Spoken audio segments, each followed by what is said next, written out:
સુરતવાસીઓ ice cream ખાતા પહેલા સાવધાન રહેજો, કારણ કે એસએમસીના આરોગ્ય વિભાગ દ્વારા લેવાયેલ સેમ્પલમાંથી 10 સેમ્પલના રિપોર્ટ ફેલ થયા છે.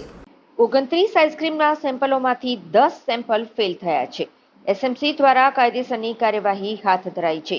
10 દિવસ પહેલા બરફ ગોલા, કેરી, પનીર અને આઈસ્ક્રીમ સહિતનું વેચાણ કરતી સંસ્થાઓમાંથી સેમ્પલો લેવાયા હતા. ઉનાળાની શરૂઆત થતાં જ ગુજરાતમાં ગૃહિણીઓ ઘરમાં અનાજ, કઠોળ અને મસાલા ભરાવે છે. ત્યારે આ સિઝનમાં તમામ વસ્તુઓ ડુપ્લિકેટ અને મિક્સિંગવાળી મળતી હોવાની ફરિયાદના આધારે સુરત આરોગ્ય વિભાગે અગાઉ અનાજ, કઠોળ અને મસાલાના સેમ્પલ લીધા હતા, જેમાંથી અનાજનું 1 અને મસાલાના 3 સેમ્પલ ફેલ જતા આ વેપારીઓ વિરુદ્ધ આરોગ્ય વિભાગ દ્વારા દંડ ભરવાની સાથે એજ્યુકેટિંગ ઓફિસર સમક્ષ ફરિયાદ દાખલ કરવાની કામગીરી શરૂ કરાઈ હતી.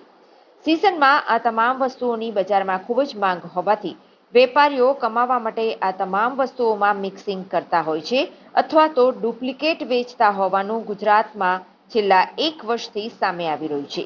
ત્યારે આવી ખરાબ વસ્તુ લોકોના આરોગ્ય માટે હાનિકારક હોવાને લીધે સુરત આરોગ્ય વિભાગ દ્વારા આ મામલે તપાસ શરૂ કરવામાં આવી છે, જેમાં હવે આઈસ્ક્રીમના 10 સેમ્પલના રિપોર્ટ ફેલ થયા છે. Deputy commissioner health and hospital Shri અને આરોગ્ય અધિકારી શ્રીની સીધી માર્ગદર્શન અને સૂચના હેઠળ સુરત મહાનગરપાલિકાના અલગ અલગ ઝોનમાં આઈસ્ક્રીમનું વેચાણ કરતી તેમજ ઉત્પાદન કરતી સંસ્થાઓમાં ફૂડ વિભાગના ફૂડ સેફ્ટી ઓફિસરો દ્વારા નમૂના લેવાની તેમજ તપાસણીની કામગીરી કરવામાં આવી હતી. આ લગભગ 29 સંસ્થા જેવી હતી, જેમાંથી નમૂના લેવામાં આવેલા હતા. તે નમૂનાઓમાંથી 10 સંસ્થાના નમૂનાઓ ધારાધોરણ મુજબનો માલુમ નહીં પડેલા. એમના મિલ્ક ફેટ ઓછી આવેલી હતી અને સોલિડ ફેટ બે વસ્તુ ઓછી આવેલી હોવાથી તેમની સામે એજ્યુકેટિંગમાં ફરિયાદ દાખલ કરવાની કાર્યવાહી હાથ ધરવામાં આવેલી છે. તેમજ ત્યાંથી લગભગ 80-79 જેવું આઈસ્ક્રીમનો નાશ કરવામાં આવેલો છે. કેટલો હાનિકારક છે? એના જો બીજી કોઈ ફેટ ઉમેરેલી હોય તો લાંબે ગાળે શરીરને નુકસાન કરી શકે. મિલ્ક ફેટ ઓછી હતી અને ટોટલ સોલિડ જે હોય તે ઓછું હતું.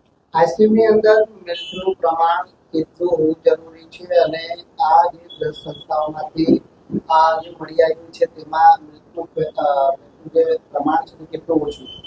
મિલ્ક ફેટ ઓછામાં ઓછી 10 હોવી જોઈએ, એનાથી પણ ઓછી આવેલી છે.